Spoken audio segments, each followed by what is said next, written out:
अगर मैं आपसे कहूं कि आपकी सैलरी कम नहीं है, आपका सिस्टम गलत है, तो क्या आप मानेंगे? क्योंकि सच ये है कि सैलरी खत्म नहीं होती, हम उसे खत्म कर देते हैं। हर महीने वही सीन होता है, सैलरी क्रेडिटेड, नोटिफिकेशन आता है और उस मोमेंट पर एक छोटी सी खुशी होती है कि इस बार कुछ बचाऊंगा।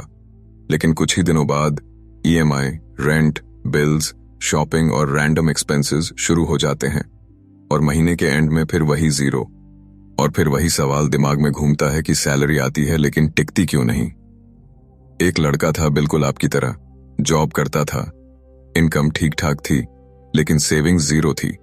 हर महीने खुद से प्रॉमिस करता था कि इस बार डिसिप्लिन रखूंगा, लेकिन रियलिटी वही रहती थी, same story again and again. एक दिन उसने खुद से पूछा कि क्या प्रॉब्लम मेरी सैलरी है या मेरी आदतें, और वहीं से उसकी सोच बदलनी शुरू हुई, क्योंकि सच्चाई ये है कि प्रॉब्लम सैलरी की नहीं है, प्रॉब्लम आपकी मनी हैबिट्स, लाइफस्टाइल और सिस्टम की है। अब समझो इस गेम को। पहली गलती होती है कि आप बजट ही नहीं बनाते, आपको पता ही नहीं होता कि पैसा कहां जा रहा है। और याद रखो, जो मेजर नहीं होता वो कंट्रोल नहीं होता। दूसरी गलती होती है पहले खर्च और फिर बचत। सैलरी आती है, आप खर्च कर देते हो और जो बचता है उसे सेव करने की कोशिश करते हो, लेकिन आखिर में कुछ भी नहीं बचता। तीसरी गलती होती है लाइफस्टाइल इन्फ्लेशन।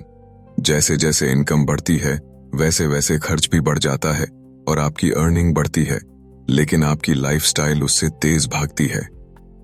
चौथी गलती होती है EMI trap. Phone EMI, car EMI, credit card EMI. आप चीजें ओन नहीं करते, बल्कि चीजें आपको ओन करती हैं। पांचवी गलती होती है इन्वेस्टमेंट की आदत का ना होना। पैसा पड़ा रहता है, ग्रो नहीं करता और धीरे धीरे उसकी वैल्यू भी कम होती जाती है। छठी गलती होती है इमोशनल स्पेंडिंग। स्ट्रेस है तो शॉपिंग, खुश हो तो शॉपिंग, यानी आप पैसा नहीं खर्च कर रहे बल्कि इमोशंस खर्च कर रहे हो। अब खुद से पूछो, क्या आप भी यही कर रहे हो? अगर हाँ तो सच सुनो, अगर ऐसे ही चलता रहा तो कभी वेल्थ नहीं बनेगी। और अगर ये सुनकर डर लग रहा है तो लगना चाहिए, क्योंकि प्रॉब्लम आपकी इनकम नहीं है, प्रॉब्लम आपकी आदतें हैं। लेकिन अच्छी खबर यह है कि आप इसे बदल सकते हो। सब कुछ एक डिसीजन से शुरू होता है, कंट्रोल लेने का डिसीजन। पहला स्टेप है अपने पैसे को ट्रैक करना, हर रुपए का हिसाब रखना कि कहां जा रहा है और क्यों जा रहा है। दूसरा स्टेप है पे योरसेल्फ फर्स्ट। पहले सेविंग फिर स्पेंडिंग, क्योंकि जो खुद को पहले पे नहीं करता वो कभी रिच नहीं बनता। तीसरा स्टेप है इन्वेस्ट करना शुरू करना, छोटा अमाउंट ही सही लेकिन कंसिस्टेंसी के साथ। चौथा स्टेप है लाइफस्टाइल कंट्रोल करना, इनकम बढ़े तो खर्च मत बढ़ाओ। पांचवा स्टेप है मल्टीपल इनकम सोर्सेज बनाना। एक इनकम रिस्की है, 2 सेफ और 3 पावरफुल। छठा स्टेप है डिसिप्लिन डेवलप करना, क्योंकि डिसिप्लिन बोरिंग लगता है लेकिन वही आपको रिच बनाता है। सातवां स्टेप है फाइनेंशियल गोल सेट करना कि क्यों बचा रहे हो और किसके लिए। आठवां स्टेप है माइंडसेट बदलना, क्योंकि सैलरी आपको सर्वाइवल देती है लेकिन सिस्टम आपको फ्रीडम देता है।